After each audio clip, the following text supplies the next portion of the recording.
Mike Detillier, welcome back to T10. I hope all is well, my friend. I'm doing well. Thank you, Ryan. Mike, how much stock do you put in what's happening at the Senior Bowl from an NFL draft evaluation standpoint? There is something to that. Okay. You're going up against the best, and how well you take coaching, it's a lot more to do with the practice sessions than it does with the game. They want to see how well you take it in. Also, there's a lot of kind of one-on-one interviews that go on there with individual teams. Now, remember, for coaches, especially, assistant coaches or head coaches, this is your first real glimpse of them. You're busy during the fall. You might catch a game or part of a game, on a Saturday night, but it's not like you're studying college football. You're just sort of watching from afar. And now it gives you an opportunity here at the Senior Bowl, sort of one-on-one, watch them how they practice, how they take coaching. And we have seen guys kind of move themselves around and upgrade their draft stock because of the up value of that. And one of the guys this week, Javon Kinlaw from South Carolina, who I've always liked. I think he's a tremendous football player, sort of buried a little bit at South Carolina. You watch him, and interview him and see how he goes about business, man. He's a stud football player inside. Him along with Derek Brown. I mean, those two guys, to me, are the two best interior players in this draft class. But, for a lot of coaches, talk about Javon Kinlaw, okay, who? I think they're not watching South Carolina football unless they're from South Carolina or graduate of South Carolina. You are real busy, Monday through Saturday, working on your own game plan. So it does matter. I think the Senior Bowl does have some presence there because of all the things surrounding it, how well you handle the interviews, how well you practice, how well you take to NFL coaching. Yeah, it's a big part of it. Let me ask you about a guy named Anthony Jennings.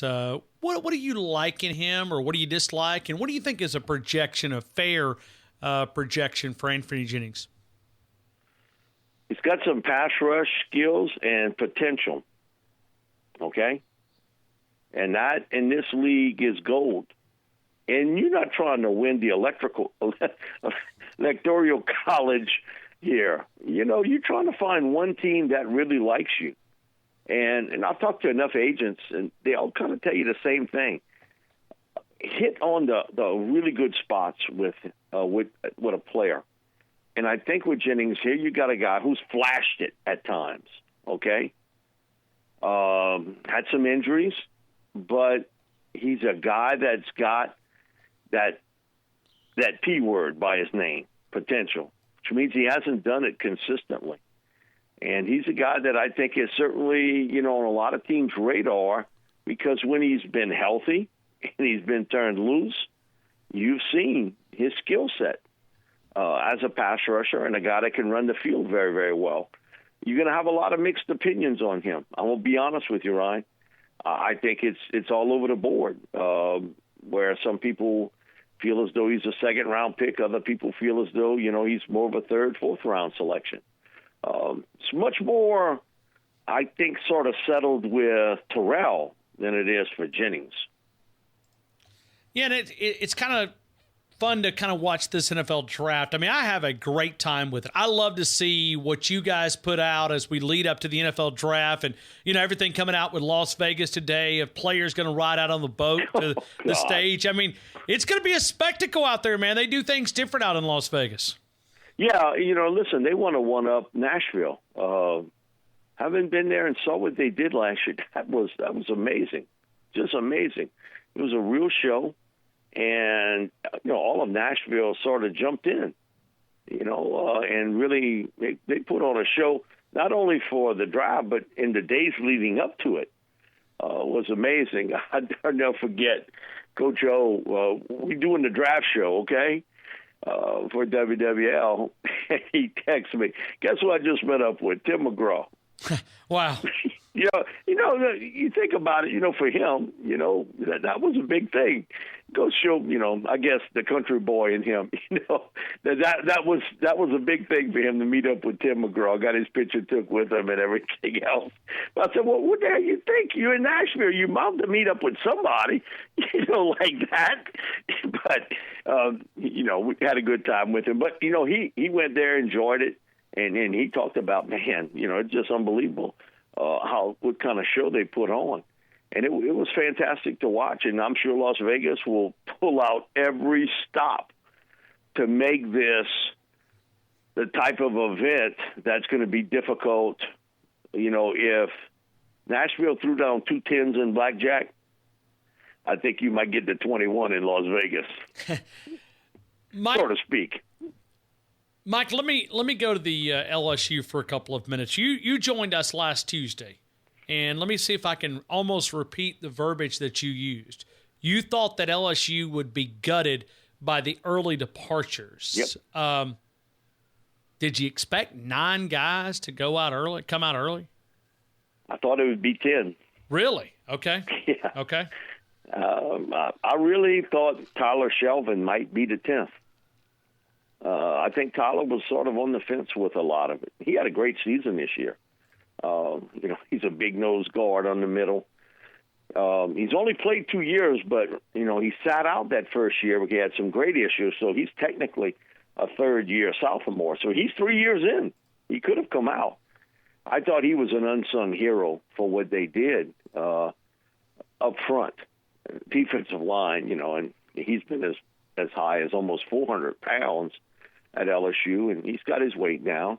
I'm sure he's still around 350, but, when you lose 50 pounds, that's still a lot of weight for a man, no matter what. And he's never going to be called small, put it to you that way. I thought he would seriously consider it because he's coming off a really good season, really is. But he decided to return. So it didn't surprise me, that they lost, the 9 guys. And it's part of winning. You guys have been through it. When you win big, the guys leave early. Same thing as coaches. Coaches going to leave too. It's the after effects of it, and it's how you handle it, how you able to handle that. I think is the big part of it, and it's something Coach O realized. We've had a few conversations about it. He knew it. There's nothing you can do about it. You just got to do the best you can, and. I told him that Jimmy Johnson line. He said, I've heard it from Jimmy himself because he coached with Jimmy. Jimmy told me years ago, when you win, you're going to lose players early, and you're going to lose a ton of coaches. But, Mike, you want your coaches to be wanted. You don't want nobody knocking at the door where they don't want your coaches. You want them to want your guys. Exactly. Why would you want status quo people? Okay? And I think a lot of people, some would take offense to that, but my thing about it is, wouldn't you want people that other people want? I mean, in the coaching ranks, you got to understand that a lot of times assistant coaches are building up a resume to move on. That might not be the popular comment, but that's the correct one. You got guys that are building up a resume to move on to another job. And you sort of like an Army brat when you're a coach.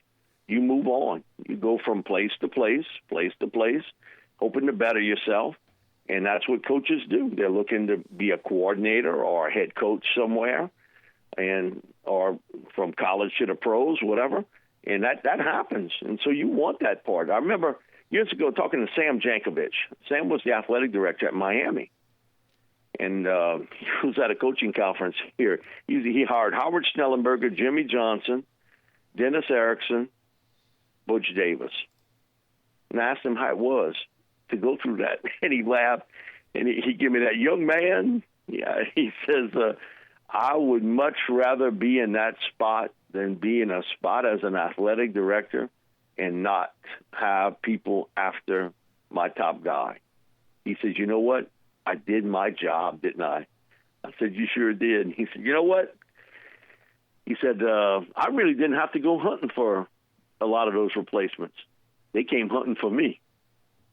I thought that was very telling. And, and that because that's what you go through when you lose coaches. you're going to get calls from people that wouldn't have given your program a first look, much less a second.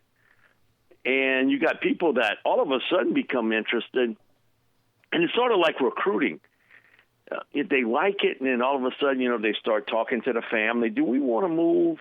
Or do we want to stay here? That sort of thing. And some, whine back. And a lot of pro people, they're crazy about recruiting. Right. They know that how difficult that is when you're out recruiting. And, man, I just see like what Ogeron was down here not far from me today. He's recruiting kids in the 2022 class. Wow. 2022. I'm not even talking about 2021. I'm talking about 2022. And so that goes to show you kind of what you're looking into and how difficult that is. College coaches don't get much time off. I mean, they really don't. That recruiting is nonstop for them now. And so it becomes a difficult job. In the pros, you do a little bit of it in veteran free agency, but you sort of have a schedule that doesn't get interrupted. And in college football, that's a totally different situation. You constantly on there. I see that they got a board up at LSU, 2023 of players that they're interested in. Ryan, 2023, man, that's a long time, down the road. But that's just the way the recruiting part is today. Well, Mike, and I don't want to ask you about an article that I've just found here recently, but I'll send it to you via Twitter. I want you to take a look at it. Maybe next time we'll discuss this. But Craig Young is Bryce Young's father, the super quarterback that's here, one of the nation's best. And yeah. He has been quoted in LA Times in the last couple of days. I know we were all focused on the national championship game, but there is from a columnist out there that did an interview with Craig Young, and he said, I'll read you a quote. He said, honestly, my opinion on recruiting is that early recruiting is the biggest amount of scrutiny and attention given to these young athletes at an age which they are not developed mentally, physically, socially. His father's I agree. He's a mental health professional, so he's in this field. He said it is causing a significant amount of damage to these young men. It's hurting them in preparation. It's hurting them in their ability to be coached. It's also encouraging them to focus on things that are not as important as getting better. It's focused on rankings. It's focused on likes. It's focused on clicks and retweets. His father brings up some excellent, brilliant points on the impact of recruiting is having on these young men. Listen, I can't disagree, but, I've met 15-year-olds who their maturity level is that of a 35-year-old. They can handle it very well. And yet, at that age, right, just think if you had 30 or 40 schools calling you at 15 years old, of what that would do to your psyche as a person, because not everybody can handle that. Listen, I got people, who's in their 50s, they act like they're 10. So, and some of the stuff I read they post on social media, it's like they, a teenager, all over again. It's everything is individual, but in a whole, I can't disagree with that. You're talking about a 14, 15-year-old kid being run around at that stage by some of the top coaches in college football, and you got everybody patting you on the back and telling you how great you are, and you see you're ranked here and there and everything else. You better have some strong footing is all I can tell you, because very few people that age can handle that and still have their focus on the rest of their life, on what else is happening around them. You're still not fully mature at 15. But yet, I have met some, and we do so many camps here, almost got to ask them again, can you show me that ID? I can't. You're 15 years old, and they talk like somebody who's 35, 40. And yet, I've seen it just the opposite, some of them, they act like they're 10 years old, and they're giddy with it. And it does affect them. And I think having a strong family background, I think can ground you. But, for some, they don't have that part of it. And it's difficult. And what's some of the worst part, too?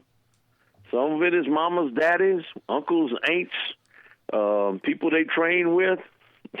I mean, they every bit as bad as the teenager because they've never been in that spot, Ryan. Never been in their entire life in that position. And now all of a sudden that sunlight of fame is slung on them. And, for some parents, they live through their kids. They live life through their kids. So I couldn't disagree with them at all. I think it's difficult, but it is part of the world we live in. And I hate to say it, it's not going to get better. It's going to get worse. Yeah, sure. Absolutely. 100%. But Mike, I'll take you to just one quick prospect. Everybody's looking at this guy, McKinley Jackson, 6'2", 327, George County High School in Mississippi, because everybody's already locked up, and there's just a few of these guys that are left. So the pool is very, very small. Could you imagine his phone right now? I mean, and it's burning down. He came to our camp back-to-back years at our line camp. And he's a hoss. We had him and Jacoby and Guillory, who's from Alexandria, Louisiana, who signed with LSU. Ryan, to watch those two guys play, it was like, whoa. They had another level. You're going up against 16, 17-year-old kids who are maybe 6 foot tall and 240 pounds, and these guys are just destroying them. And we got to pull him out of some of the drills. He was an early commit to LSU and decided that he wanted to look around. And, he's been, I think LSU's certainly still in the running. I know Alabama is, Texas. I think Texas A&M may get the last visit with him. But he's a guy that, he's one of the few top recruits that's still out there. You're talking about, 4 or 5 star guys. Most of those guys have already signed. He's still out there, and he's being heavily recruited. And I do know one thing: it's the hardest positions to find today and replace, and that's offensive and defensive linemen. You know what? Not to disregard what they do, but I can find a corner, I can find a running back, I can find a receiver, and find me a talented big man up front. Offensive, defensive line. That's why McKinley's getting all this attention from the top schools in the country, and most of them in the SEC West. You wouldn't figure. If you lose him, here's the worst part, and I'm going to steal a line Bebe always tells me, it's one thing to lose them, but when you lose them to a school you got to play, it's even worse. And he is absolutely right. You think of that, he ends up, say at an LSU, and then every year he's got to play Alabama, he's got to play Texas A&M. So then the Mississippi school is the same way. You got to go up against them. And that's what's difficult about it. And I can't imagine every day his text messages, it's got to be just loaded down, with messages from the defensive line coach, the recruiting coordinator, the head coach. Everybody's trying to get in with him. Well, then you add all of us media guys because everybody wants the scoop, right? I want to know. Sure. I want to know what you want to do. But you know what? I thought and he was getting that in the summer. He was getting that in the summer of 2019. He was getting a lot of that. I thought he handled it very well. The one thing I can say about him, he's a man at that age physically.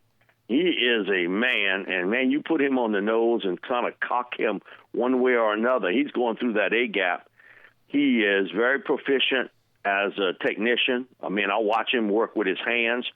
He worked with Henry Thomas quite a bit here. Henry, defensive lineman who went on to play in the pros with the Minnesota Vikings, and who was there too, Papa Pete Jenkins.